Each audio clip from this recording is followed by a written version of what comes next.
Later this month, the eyes of the sports world will once again be focused on Wimbledon, not just for the championship play, but also the timeless tradition played out on some of the most storied grass courts in tennis. But keeping the pristine surfaces at their best and caring for the acres of greenery throughout the garden-like grounds at the All England Croquet and Lawn Tennis Club is no easy task. We went behind the scenes to get a look at how it's done and meet the people making sure each blade of grass, petal, and plant lives up to the Wimbledon name. When it comes to Wimbledon, it is a celebrity in its own right.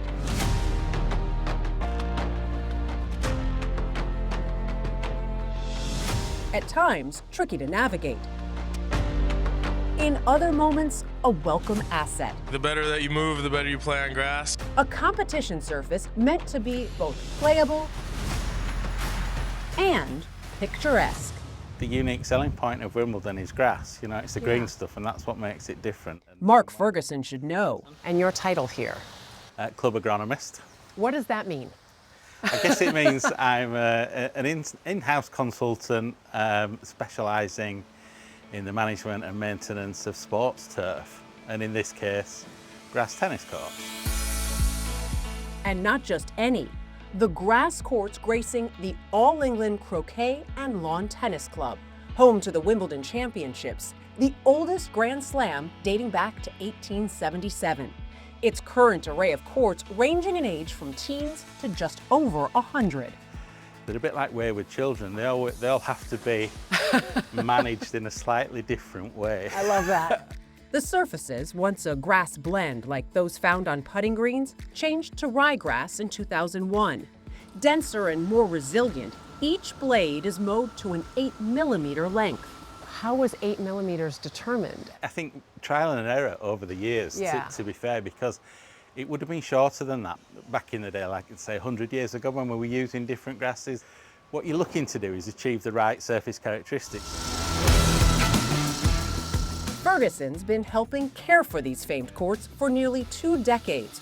First as part of the Sports Turf Research Institute, which specializes in the grasses, fertilizers, and soils used for athletic fields around the world.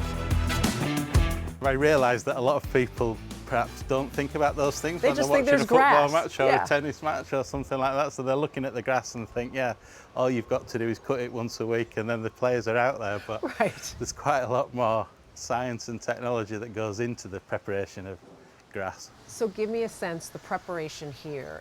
Well, the preparation for next year's Wimbledon will start the day after this year's Wimbledon. There's no day off. So there's not really, well, there might be one day off. He says that upkeep between each year's tournament includes everything from repair and rejuvenation work to completely removing the surface and starting fresh. And once Wimbledon is underway,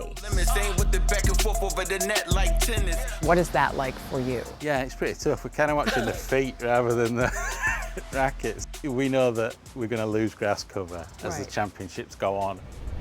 And while there's no way to avoid it, Ferguson says the level of wear and tear and play comes back to preparation. So we're going to measure how hard the surface of the court is with this device. Why does that matter? It's the way that the players interact with the court and the way that the ball interacts with the court. So it'll affect how high and how consistent the bounce of the ball is. We also need it to be a certain level of hardness for good traction for the players and to make sure that they can turn better and run across the surface better rather than on a soft surface. The lawn or grass crew, about 30 in total, have a goal for surface hardness to start the tournament. And all you do is drop this weight in there from 30 centimetres. Each drop gives a reading, a meaningless number to us, but to the professionals, the perfect jumping off point, knowing the court will get firmer throughout the championship. Water slows that process, like the rain we had on our visit. This spring has been really probably dry, about the driest spring we've had in my living memory anyway, and it's been very unusual. Yeah, you brought You're rain welcome, from the everybody States, at Wimbledon. Just don't bring it in July. I will be here, you're safe. Ferguson's not the only constant weather watcher at the All England Club. You know, at the moment we really need it, but don't always want this during the championships. Yeah. Martin Falconer has been head gardener at the 42-acre site for more than a decade. He and a team of around 20 responsible for all the green that's not grass, like the Living Wall, part of the #1 court redevelopment in 2019, a gain in biodiversity, aesthetics, and engineering. Have you had a challenge ever before like this? Not quite like this. It's very different in the terms of, you know, watering, maintenance. It's a soilless system, so it takes quite a lot of water, and you need to make sure that the water's always working because it dries out really quickly. So it's always a challenge.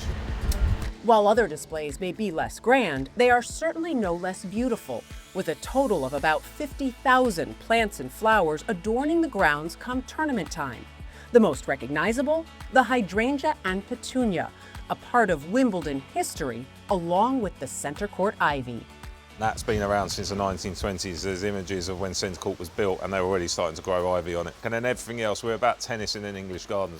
For somebody who loves plants and flowers, is there anything better than tennis in an English garden? I don't think so, and that hopefully that's what we achieve when all the public are turning up. They're not watching tennis, they're enjoying the grounds in an English garden. And when the focus does turn back to tennis, that again is Mark Ferguson's department, one which he says is part science, part green thumb, with eyes and hands still the best tools in grass court caretaking. It's a job that, at least for Ferguson, appears as prized as those elusive Wimbledon trophies. You know, you can't help but feel a bit of pride when they're walking out on the surfaces that you've been helping to maintain all year. So yeah, we're very lucky, very privileged to work here. It's an amazing place to work.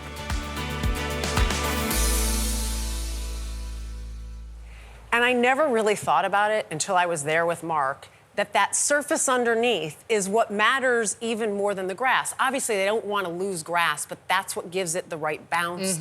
That's what gives them the traction. It's why you're still sliding on the grass, but the hardness underneath, that surface hardness, is so important. I learned so much. I don't know why I didn't think, oh, they have several of these courts. The flowers. 19 courts altogether. Unbelievable. And then practice courts on top of it. So amazing science. Well, I have so many other questions, but I'll try to answer. Gotta go to the tea.